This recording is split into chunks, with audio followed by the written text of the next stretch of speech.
Okkal YMCA രജത jubilee സ്മാരക ഭവനങ്ങളുടെ നിർമ്മാണോദ്ഘാടനം ഫെബ്രുവരി 16-ന് മുൻ സുപ്രീം കോടതി ജഡ്ജി ജസ്റ്റിസ് കുര്യൻ ജോസഫ് ശിലാസ്ഥാപനം നിർവഹിക്കുമെന്ന് പ്രസിഡന്റ് ഡേവിസ് കല്ലൂക്കാടൻ വാർത്താസമ്മേളനത്തിൽ. ഒക്കൽ YMCA രജത ജൂബിലി സ്മാരക ഭവനങ്ങളുടെ തറക്കല്ലിടലും നിർമ്മാണോദ്ഘാടനവും ഫെബ്രുവരി 16-ന് താന്നിപ്പുഴയിൽ വെച്ചാണ് നടക്കുന്നത്. YMCA കുടുംബ ട്രസ്റ്റ് തയ്യാറാക്കിയ സ്ഥലത്ത് മുൻ സുപ്രീം കോടതി ജഡ്ജി ജസ്റ്റിസ് കുര്യൻ ജോസഫ് ശിലാസ്ഥാപനം നിർവഹിക്കുമെന്ന് പ്രസിഡന്റ് ഡേവിസ് കല്ലൂക്കാടൻ വാർത്താസമ്മേളനത്തിൽ അറിയിച്ചു. ഫെബ്രുവരി മാസം 16-ാം തീയതി ഞായറാഴ്ച ഉച്ചകഴിഞ്ഞ് 3:30 PM ഒക്കൽ YMCA അംഗം തന്നെയായ ആരാധനയായ ജസ്റ്റിസ് കുര്യൻ ജോസഫ് സുപ്രീം കോടതി മുൻ ജഡ്ജ് അദ്ദേഹം തന്നെ ഒക്കൽ YMCAക്ക് വാങ്ങി ദാനമായി നൽകിയ 8 സെന്റ് സ്ഥലത്ത് പൂർത്തീകരിക്കുന്ന 2 വീടുകളുടെ കല്ലിടൽ കർമ്മമാണ് 16-ാം തീയതി ഞായറാഴ്ച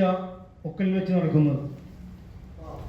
ഒക്കൽ YMCA പ്രവർത്തനങ്ങളെ കുറിച്ച് പറയുമ്പോൾ 25 വർഷങ്ങൾ കൊണ്ട് യുവജനങ്ങളുടെ ശാരീരികവും മാനസികവുമായ ആത്മീയമായ വളർച്ചയിൽ കേന്ദ്രീകരിച്ച് ദൈവരാജ്യത്തിന്റെ വിപുലീകരണം ലക്ഷ്യമാക്കി പ്രവർത്തിച്ചു വരുന്ന പ്രസ്ഥാനമാണ് ഒക്കൽ YMCA രക്ഷാധികാരി ഫാദർ ജോൺ പുതുവ സമ്മേളനം ഉദ്ഘാടനം ചെയ്യും. രജത ജൂബിലി വർഷം 2 ഭവനങ്ങളാണ് നിർമ്മിച്ചു നൽകുന്നത്. 650 ചതുരശ്ര അടി വിസ്തൃതിയിലാണ് ഭവന നിർമ്മാണം. YMCA അംഗം ജസ്റ്റിസ് കുര്യൻ ജോസഫ് വാങ്ങി നൽകിയ സ്ഥലത്താണ് ഭവനം നിർമ്മിക്കുന്നത്. കൂടാതെ 10 കിടപ്പ് രോഗികൾക്ക് പ്രതിമാസം 2000 രൂപ വീതം 12 മാസം YMCA നൽകി വരുന്നുണ്ട്. News bureau, Perumbavoor. Kopparambil ayurvedic hospital and research centre. ഉഴിച്ചിൽ, lumbar spondylitis, cervical spondylitis, disc bulging കൊണ്ടുണ്ടാവുന്ന ബുദ്ധിമുട്ടുകൾ എന്നിവ ചികിത്സിക്കാൻ വിദഗ്ധരായ ഡോക്ടർമാർ. Kopparambil ayurvedic hospital and research centre,